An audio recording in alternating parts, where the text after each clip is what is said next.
Het-Heru, Assalamu alaikum, Haru Nefer, Namaste. This is Kisakma Keparu with another video for you. And in this video, I want to talk about an article I came across on relationships. But before I go into it, I want you to hit the like button. Also, if this is your first time to my channel, welcome.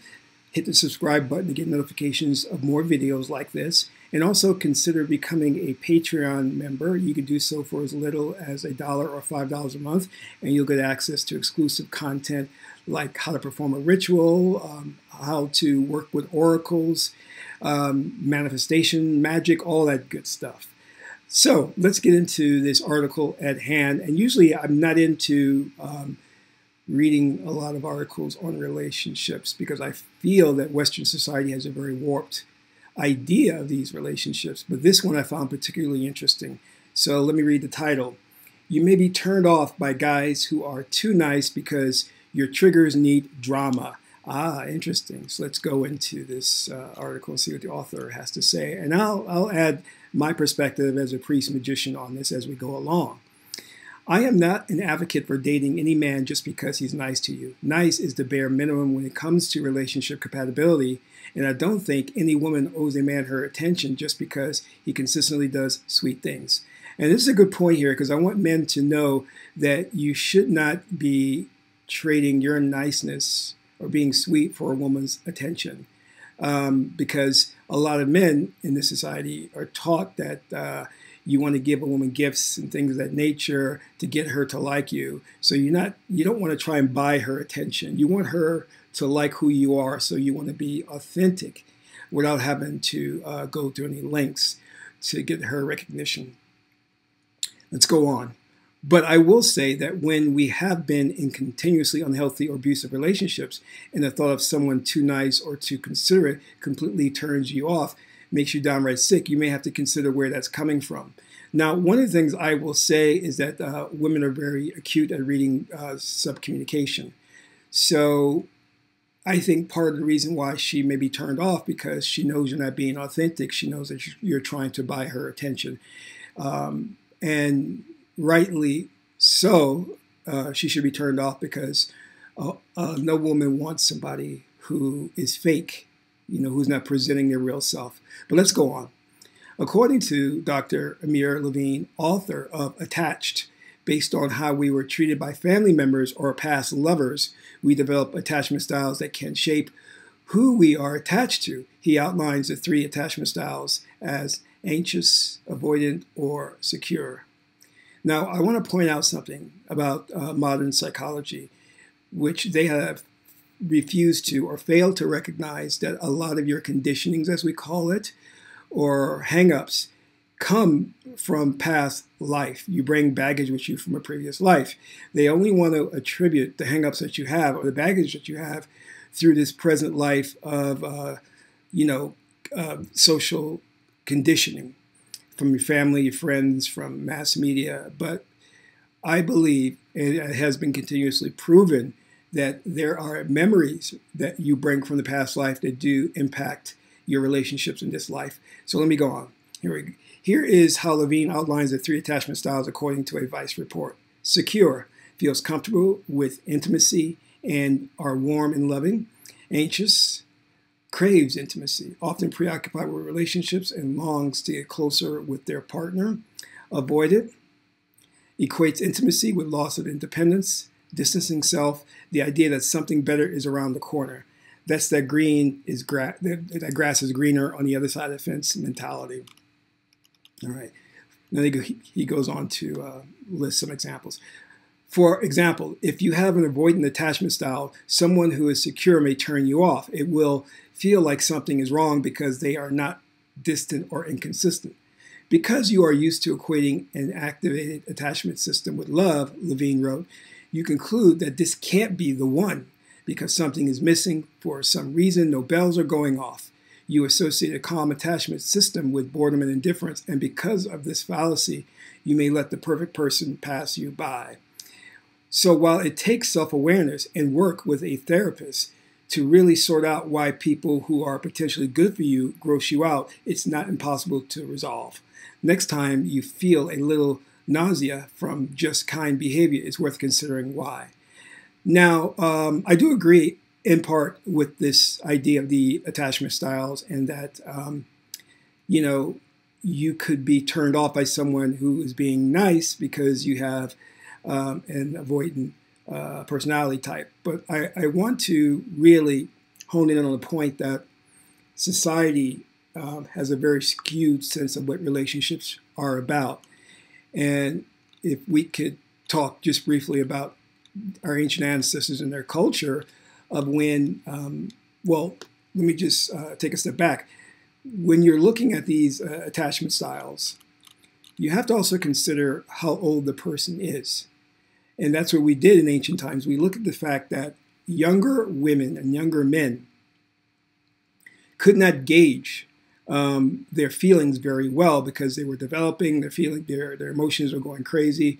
So they may have a strong feeling towards their partner. And that strong feeling doesn't mean that the relationship is going to be on a solid foundation. So this is why our ancestors had things like arranged marriages, where as a young person, they would look for a suitor and find someone that they thought was best for you.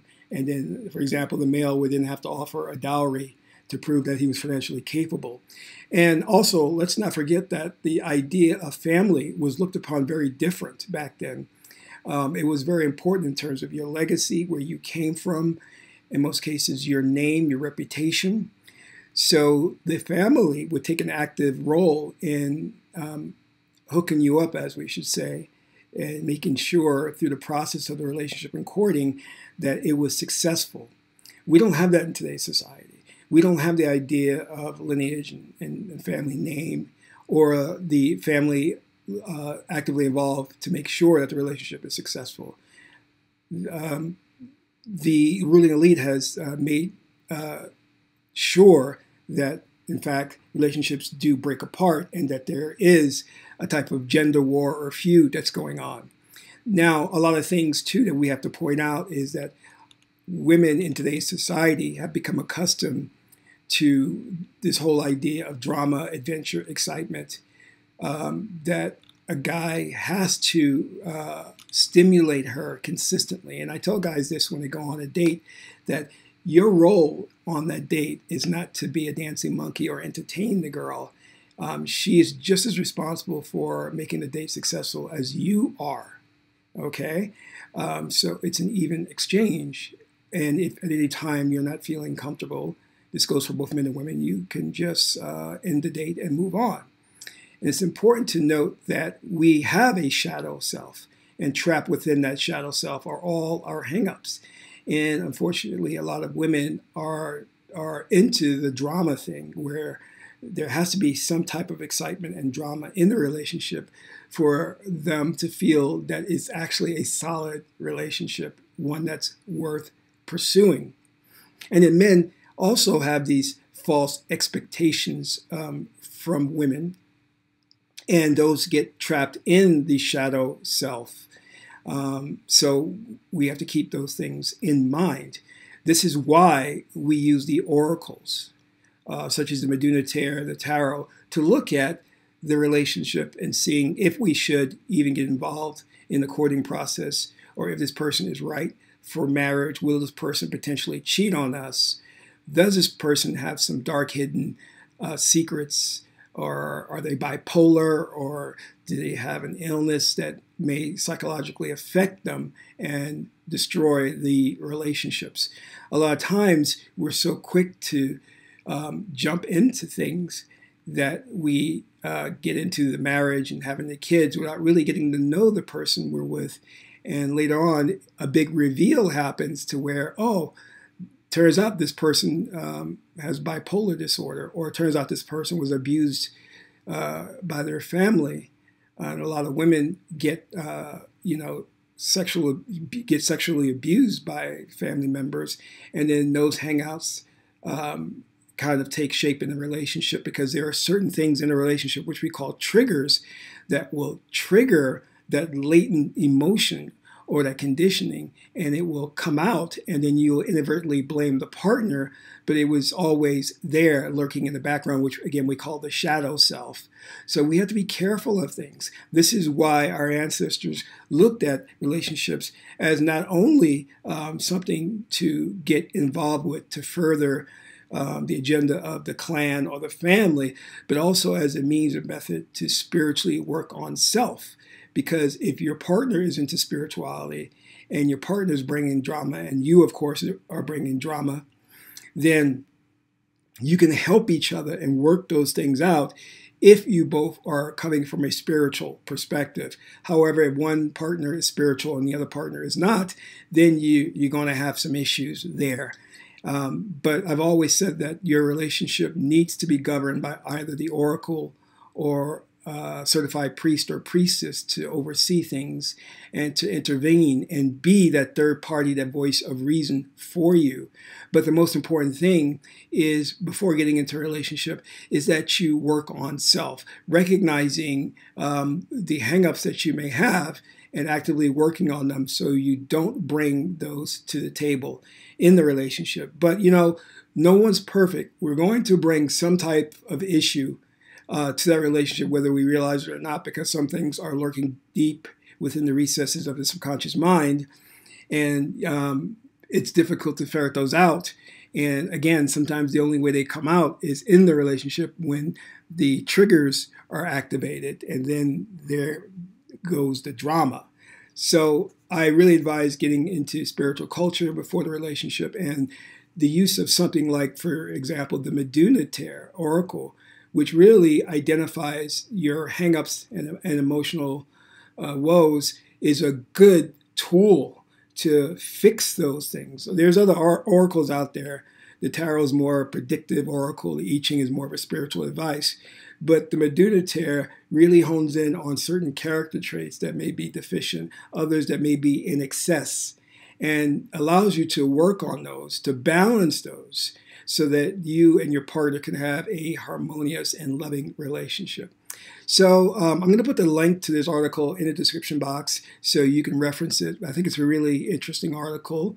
But again, we have to remember that certain things that we bring to the relationship do come from past life experiences, and those tend to be the ones that are most difficult to resolve, but they are they're uncompleted, meaning that you didn't resolve them in the past life, so you've come back again to hopefully resolve them this life and put it into that emotional aspect. So with that said, this is Kisak Het-Heru, son of Ma'at and Tahuti, and my aunt is the beautiful goddess of love, Het-Heru. Until my next video, Amen Ra.